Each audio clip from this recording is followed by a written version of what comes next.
Welcome back to Taxes Made Simple. I'm your host, Karlton Dennis. And in today's video, we're going to discuss the differences between saving versus investing. There's so many videos out there on the internet right now telling you to invest, how to park your cash, but there's not a lot of videos that are teaching you the differences between saving versus investing. When I was early on in my 20s, I'll be honest with you, I was trying to invest my money while I was trying to save my money, and I will say that I was doing it completely wrong. If you're watching this video right now, there is a true difference to saving money and investing money, and if you skip the steps, you're gonna find yourself in a position where you don't wanna be financially. Without further ado, let's dive in. All right, guys, welcome back to this video. In this one, I wanna talk about why it's so important to save money before you start investing. Now, I just have to be honest with you guys, because I'm honest with you every single time. I was investing money early on, and when I say early on, I'm talking about like 19, 20, 21, right on the cusp of leaving college. I was investing money when I didn't have a whole lot of money saved up. I thought that it was important to invest your money early, but the thing is that when you're early on in investing your money and you haven't saved a whole lot of money, you're too emotionally attached to money. What ended up happening with me is every time I started investing money into the market, I would turn around and start selling the stocks or the crypto that I bought and then turn around and turn it back into cash because I was too afraid to lose the money. And this is a common situation that happens early on with people who are new to investing. And more importantly, when people haven't saved up enough money to invest the right type of money. Many people jump into investing without having the proper nest egg saved up. And what I mean by the proper nest egg is if you're in your 20s and you don't have $50,000 saved to your name, parked in a checking account that you can touch at any time, you're underwater in my eyes. What I mean by that is that any given moment, if something happens and your financial situation changes, dude, you're underwater. Like, you can't float for 3, 5, 6 months at a time, plus cover your living expenses, plus make sure that you can still live. There's been so many changes to the cost of living, including gas prices, grocery prices, and how about rent prices, to the point where if you do not have at least 6 to 9 months of savings saved up, which is roughly about $50,000 in the United States right now, then you're in a situation where if any circumstances change, you're financially underwater. So the most important thing that you can do is to protect home plate first. And protecting home plate first is getting to $50,000 saved. Once you've gotten to $50,000 saved in your checking account, I don't care if you want to call it a high yield savings account, that's fine, but someplace that you can physically touch, the next $50,000 that you're going to save is going to go into your brokerage account. This is the money that you want in the market, earning you more than 0.000%, which is what your savings account is earning you. Now you should be getting a return closer to 5, 6, 7, or 8% by being in conservative investments that will grow over time. This is the account that you can start dollar cost averaging into and building that account up to your next $50,000. So outside of the $50,000 that you have saved in your checking account and outside of the $50,000 that you have saved in your brokerage account, the next $50,000 to $100,000 that you save up should be for rental real estate. When you decide to go into real estate, you have a choice to make, and all of your peers and your family members are going to be in your ear. Are you ready to buy a primary residence? You should save up and buy a primary residence.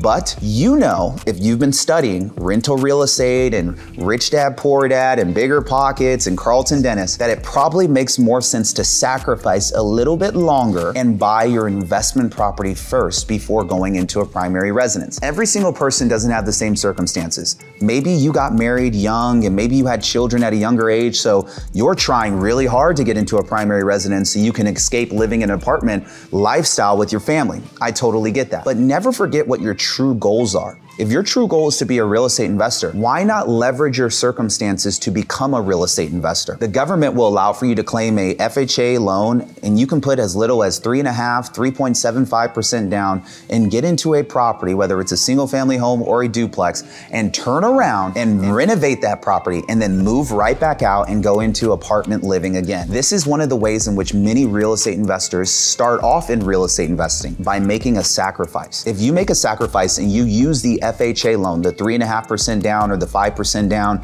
to get into a property, you can turn around and rent out that property after a year without causing any mortgage fraud and claim that property as an investment property. And in turn, you now have a rental property where someone is paying down your mortgage, your principal, and you also can claim depreciation, which could turn around and offset your working income depending on how you manage that property. Hey, you guys, thank you so much for tuning into this video. If you enjoy what you're seeing right now, go ahead and like, comment, and maybe even share this video with someone who you think would find value in it. All right, now back to the video. And this is one of the big reasons why I teach real estate investing on this channel. Many W-2 taxpayers are already maxing out their 401ks. They're saving money in that sense, but that money that they're saving, they can't touch until they're 59 and a half. So the money that you have in your 401k plan is really not money that you have access to until you're 59 and a half. Why not sacrifice with the money that you've saved to invest in a single family home or a duplex or a triplex or even a fourplex using an FHA loan where you're putting 3.5%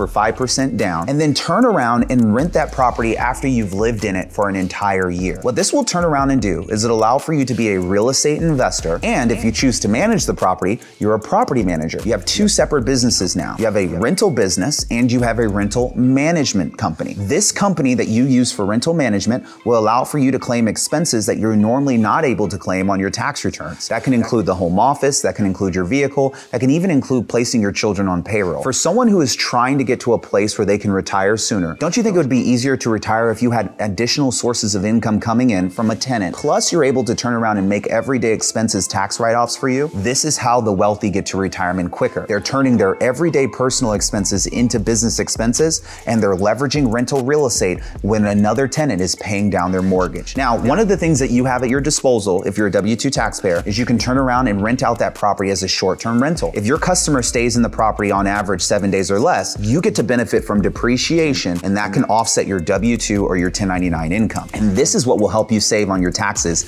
in lump sums. You see, when I talk to wealthy entrepreneurs or wealthy investors, they're not just dollar cost averaging to get wealthy or to get rich. They're investing money in lump sums on top of dollar cost averaging, on top of avoiding taxes. I call it the trifecta. They're gonna continue to invest money just like every other taxpayer into the market. But then once in a while throughout the year, they're gonna invest large amounts of money into the market or large amounts of money into rental real estate. And then in return, if they're investing into rental real estate, they're gonna be strategic on how they invest in real estate to make sure that they can use the depreciation from real estate to offset their W-2 or their working income. This is how they maneuver as wealthy entrepreneurs and as wealthy investors. They're going to continue to put money into the market, they're going to continue to dump money into the market in lump sums, and they're going to avoid taxes in rental real estate and continue this process all the way until they die. The reason why this is so important for you to understand is because at the end of the day, there are certain people who get to benefit from the tax law, and there's certain people who don't get to benefit from the tax law.